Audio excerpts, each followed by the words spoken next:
যারা সয়াবড়ি খেতে চান না তারাও কিন্তু এই সয়াবড়ির তরকারিটা হাত চেটে খাবেন। নমস্কার, কেমন আছেন সবাই? আমি জলিস কিচেন অ্যান্ড স্ট্রিট ফুডে আপনাদেরকে স্বাগত জানাই। চলুন দেখে নিই এই সয়াবড়ির তরকারিটা আমি কিভাবে বানাচ্ছি। আমি এখানে ছোট দানার সয়াবড়ি নিয়েছি। তারপরে আমি একটা বাটিতে গরম জল ঢেলে দিচ্ছি। এই গরম জলের মধ্যে সয়াবড়িটা দিয়ে দিচ্ছি। আমি সয়াবড়িটাকে কিন্তু নর্মাল জলে দুবার ধুয়ে নিয়েছি।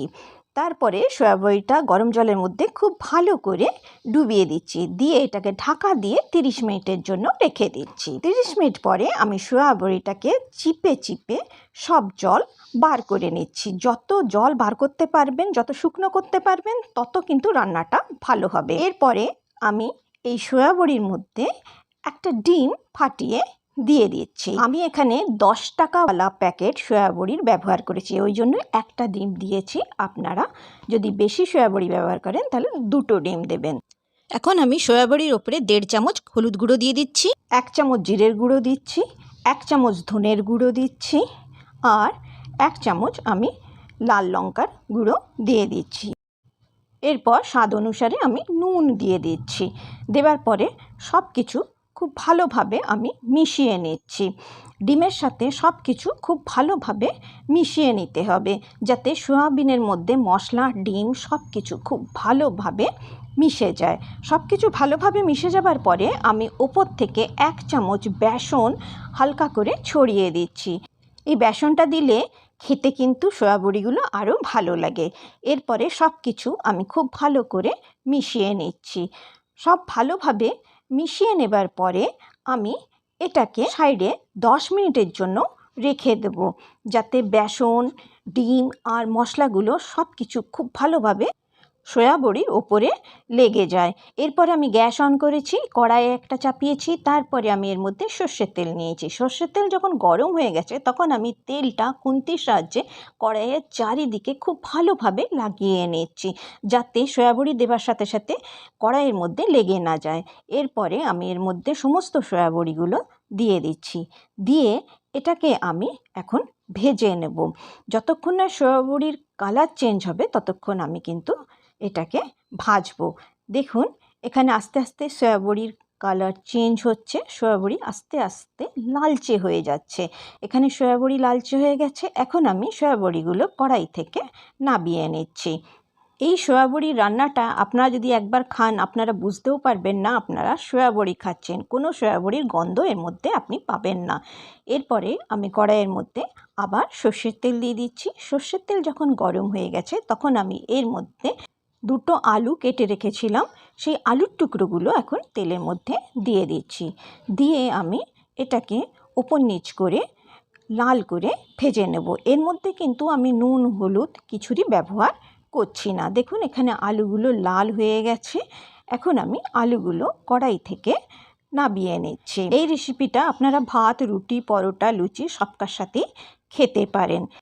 এখন আমি তেলের মধ্যে একটা শুকনো লঙ্কা দিয়ে দিচ্ছি, 2টো তেজপাতা দিয়ে দিচ্ছি, আর একটা এলাচ, 4টে লবঙ্গ আর একটা দারচিনি দিয়েছি। তারপরে আমি 2টো পেঁয়াজকে কুচিয়ে রেখেছিলাম, সেই কুচনো পেঁয়াজটা এর মধ্যে দিয়ে দিচ্ছি, দিয়ে খুব ভালোভাবে পেঁয়াজটা আমি ভেজে নিচ্ছি। আমি পেঁয়াজটা লাল হওয়া অবধি ভাজবো। হ্যাঁ, এখানে আমি একটা জিনিস দিতে ভুলে গেছিলাম, এখন দিয়ে দিচ্ছি। এখানে আমি 2টো কাঁচা লঙ্কা কুচিয়ে রেখেছিলাম, সেটা এখন দিয়ে দিলাম। আপনারা পেঁয়াজ দেওয়ার আগেই দিয়ে দেবেন। তারপরে সব কিছু ভালো করে ভেজে নিচ্ছি। দেখুন এখানে পেঁয়াজ লাল হয়ে গেছে। এখন আমি এর মধ্যে আদা রসুন বাটাটা দিয়ে দিচ্ছি। এরপরে পেঁয়াজ, আদা, রসুন সব কিছু খুব ভালোভাবে আমি মিশিয়ে নিচ্ছি। মিশিয়ে নেবার পরে আমি এর মধ্যে অল্প জল দিয়ে দিচ্ছি। জল দেওয়ার পরে আবার সব কিছু খুব ভালোভাবে মিশিয়ে নিচ্ছি। দেখুন নাড়তে নাড়তে আদা, পেঁয়াজ, রসুনটা আমার প্রায় ভাজা হয়ে গেছে। আদা, পেঁয়াজ, রসুন থেকে তেল বেরিয়ে এসছে। এখন আমি এর মধ্যে 1.5 চামচ হলুদের গুঁড়ো দিয়ে দিচ্ছি, 1 চামচ লঙ্কার গুঁড়ো দিয়ে দিচ্ছি, 1 চামচ ধনের গুঁড়ো দিচ্ছি, আর এখানে আমি চিকেন মশলার ব্যবহার করেছি। এখানে আমি ভরে 1 চামচ চিকেন মশলা দিয়েছি। দেবার পরে অল্প এখানে জল দিয়ে দিচ্ছি, দিয়ে আমি মশলাটা খুব ভালোভাবে কষিয়ে নিচ্ছি। দেখুন এখানে মশলা কষাতে কষাতে মশলা থেকে তেল বেরিয়ে এসছে। ঠিক এই সময় আমি একটা টমেটো কুচিয়ে রেখেছিলাম, সেই টমেটোর টুকরোগুলো এর মধ্যে দিয়ে দিচ্ছি। দেওয়ার পরে সব কিছু একবার মশলার সাথে মিশিয়ে নিচ্ছি। মিশিয়ে নেবার পরে এখানে আমি স্বাদ অনুসারে নুন দিয়ে দিচ্ছি। নুন দেবার পরে আমি সব কিছু আবার খুব ভালোভাবে মিশিয়ে নিচ্ছি। মিশিয়ে নেবার পরে আমি এটাকে ঢেকে 5 মিনিটের জন্য রেখে দিয়েছিলাম। 5 মিনিট পরে আমি ঢাকনা খুলছি। দেখুন এখানে টমেটো গলে গেছে আর মশলাগুলো খুব সুন্দর ভাজাও হয়ে গেছে। এর মধ্যে আমি আলু ভাজাগুলো এখন দিয়ে দিচ্ছি। দিয়ে আলু আর মশলা খুব ভালোভাবে আমি কষিয়ে নিচ্ছি। এখানে আলু আর মশলা খুব ভালোভাবে কষানো হয়ে গেছে। এরপরে আমি পরিমাণ মতন গরম জল দিয়ে দিচ্ছি। ঠান্ডা জলের ব্যবহার করবেন না, গরম জলের ব্যবহার করবেন। এরপরে এটা ঢাকা দিয়ে আমি 7 মিনিটের জন্য রেখে দিয়েছিলাম। 7 মিনিট পরে আমি ঢাকনা খুলছি। দেখুন এখানে আলুগুলো খুব সুন্দরভাবে সেদ্ধ হয়ে গেছে আর ঝোলও খুব ভালোভাবে তৈরি হয়ে গেছে। এখন আমি সয়া বড়িগুলো এর মধ্যে দিয়ে দিচ্ছি। দিয়ে সব কিছু খুব ভালোভাবে আমি মিশিয়ে নিচ্ছি। মিশিয়ে নেবার পরে আমি এর মধ্যে অল্প জল দিয়ে দেবো, কেন সয়া বড়ি জল টেনে নেবে। জল দেবার পরে আমি ঝোল ফোটা অবধি অপেক্ষা করব। দেখুন এখানে ঝোলটা ফুটে উঠেছে।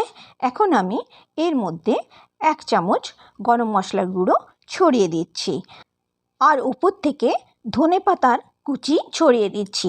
আমি একটু ঝোল ঝোল রেখেছি, আপনারা মাখা মাখাও এই তরকারিটা বানাতে পারেন। ভাত দিয়ে খাবার জন্য বানাচ্ছি, সেই জন্য আমি একটুখানি ঝোল রেখেছি। তৈরি হয়ে গেল আমার সয়া বড়ির তরকারি। আপনারা একবার এইভাবে বানাবেন, দেখবেন খেতে কিন্তু খুব ভালো লাগে। আমি এখন গ্যাস বন্ধ করে দিয়ে ঢেকে স্ট্যান্ডিং টাইমে 10 মিনিটের জন্য রেখে দিয়েছি। আজকের রেসিপিটি যদি আপনাদের ভালো লেগে থাকে তাহলে নিশ্চয়ই আমার চ্যানেলটিকে সাবস্ক্রাইব করবেন, বন্ধুদের সাথে শেয়ার করবেন আর একটি লাইক নিশ্চয়ই করবেন। আর আজকের রেসিপিটি আপনাদের কেমন লাগলো আমাকে নিশ্চয়ই জানাবেন। আপনারা সবাই খুব ভালো থাকবেন, সুস্থ থাকবেন, সাবধানে থাকবেন।